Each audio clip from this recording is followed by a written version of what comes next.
나, 원인, 결과. 몇 년 전에 죽음의 현장이라 불릴 정도로 나무만 심으면 다 죽어나가는 구석기 유적지 현장을 맡은 적이 있었다. 건강하고 좋은 나무들이 들어와 죽어나간다면 이건 뿌리의 문제겠구나 하는 판단이 들어 식생 토양을 점검해 보았다. 그랬더니 역시나 배수가 전혀 되지 않는 상태였다.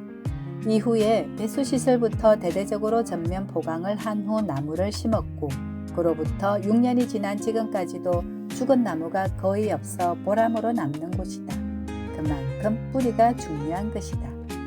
인생에서도 근본을 잃지 말고 살아가라는 가르침을 나무에게서 듣는다. 우리의 생명은 존귀하고 절대 자유로우며 무한하다. 그런데 번뇌, 망상에 휩싸여 그 사실을 모르고 일희일비하면 뿌리 뽑힌 나무만큼이나 우리의 삶도 처참할 것이다. 뿌리 상태는 겉으로 봐서는 알 수가 없다. 내 뿌리가 튼튼한지는 어려움과 난간에 맞닥뜨릴 때 내가 어떻게 반응하는지를 보면 안다. 보이는 현상에 휘둘리고 화나는 마음을 분출하며 대립각을 세워 지옥의 고통을 헤매며 쓰러져 넘어지는지 아니면 나의 아집과 아만 잘난치 않은 마음을 꺾어주고자 짐짓 그 모습으로 온 걸 알고 공부의 기회로 삼는지 스스로를 보면 안다.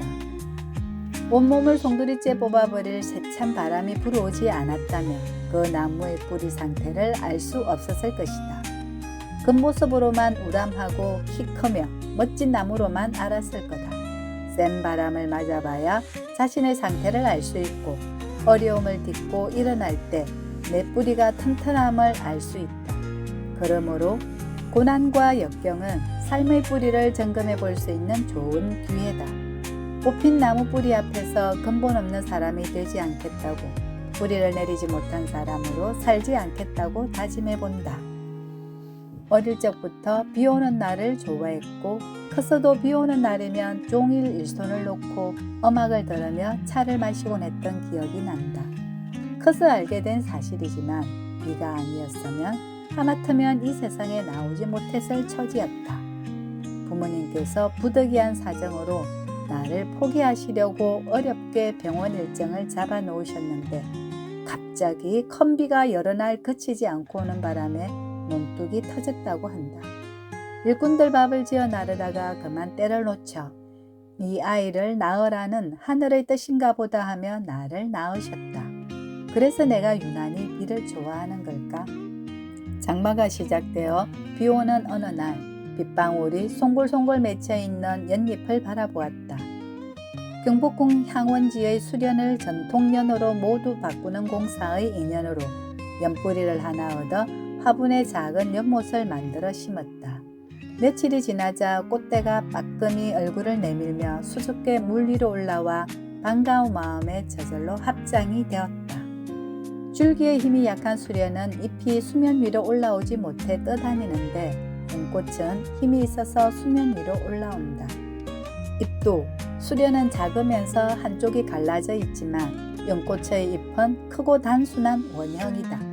물 위를 뚫고 올라오는 잎들을 한입 한입 만날 때마다 합장 인사를 나눈다. 7월은 바야흐로 연꽃의 아름다움을 즐길 수 있는 계절이다. 사찰에서 가장 많이 사용되는 문양이 바로 연꽃이다. 마야 부인의 옆구리에서 태어난 시타르타 태자가 사방으로 7걸음을 뗄 때 발자국마다 연꽃이 피어났다고 한다. 연꽃 한 송이를 들어 가르침을 전한 연화미소, 불상을 봉안하는 좌대를 연화대라고 하며 불상 뒤 대부분의 광배도 서방증토에 왕생할 때 연꽃 속에서 태어나는 연화화생으로 표현된다. 고구려 벽화에 나타나는 연꽃, 삼국시대 기와의 주된 무늬인 연화문, 고려 불화와 고려 청자의 연꽃 문양, 범종을 칠 때 당목이 닿는 부위인 당좌에도 연꽃 장식이 많다. 연꽃이 불교의 상징적인 꽃이 된 연유는 무엇일까? 첫째는 깨끗한 물에서는 살지 않고 진흙에서 피어나기 때문이다. 더러운 곳에 있어도 항상 깨끗한 연꽃은 세간에 물들지 않는 청정함을 상징한다. 더러움에 젖지 않고 더러움을 자양분 삼아 고결하고 아름다운 자태와 향기를 선사하는 연꽃은 욕심과 성냄과 어리석음이 가득한 삶의 현장을 수행터로 삼고 발 딛고 있는 이곳에서 지금 자유롭고 무한한 생명으로 피어나라고 당부한다. 둘째는 꽃이 핀과 동시에 열매를 맺기 때문이다. 보통의 꽃은 봄이나 여름에 꽃이 피고 가을에 열매를 맺으나 연꽃은 개화와 동시에 열매, 연밥을 맺는다. 원인과 결과가 동시적이다. 원인을 지은 대로 벌어지는 게 결과이니 결과를 두려워 말고 원인을 두려워하며 살라는 인과의 법칙이다. 뿌린 대로 거두고 지은 대로 받는 것이니 오직 나의 생각과 말과 행동을 살필 뿐이다. 또한 믿음이 곧 깨달음이라는 원리다.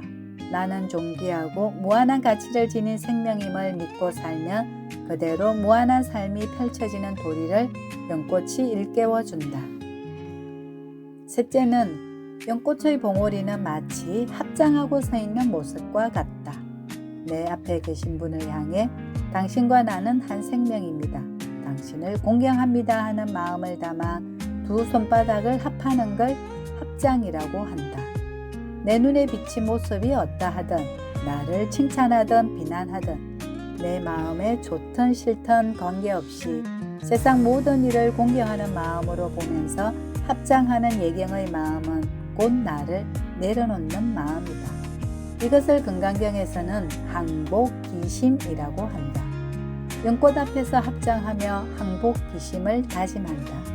내 앞에 다가오는 모든 인연을 있는 그대로 존중하고 공경하며 그분들을 이익되게 하기 위해 베풀고 기도하며 살아가고자 서원한다. 꽃이 핀과 동시에 열매를 맺는 연꽃처럼 나라는 존재도 원인이자 결과이다. 나에게 온 모든 일들은 나에게서 비롯되어 나를 원인으로 벌어지는 일들이자 내가 고스란히 받아야 하는 결과이다.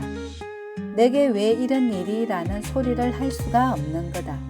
내게 벌어진 게 열매라면 그 씨앗은 내가 품고 있었던 것이다. 나에게 씨앗이 없었다면 열매도 결코 열리는 법이 없다. 열매가 온 건 바로 나에게 씨앗이 있었다는 증거다. 내가 원인이고 내가 결과이니 이제 그 누구도 원망하거나 탓하지 말자. 외면하거나 부정하지도 말자. 그냥 인정하고 받아들이는 데서 문제 해결의 실마리를 시작해보자. 문제는 감당할 만한 사람에게만 온다.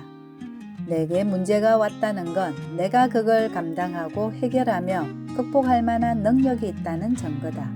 가슴을 펴고 심호흡을 한 다음 숨겨진 능력을 발휘해보자. 나에게 무한한 능력이 있다. 나의 문제를 해결할 능력을 이미 나는 갖고 있다. 나와 원인과 결과가 같음을 깨닫는다면 많은 것을 해결할 수 있겠습니다.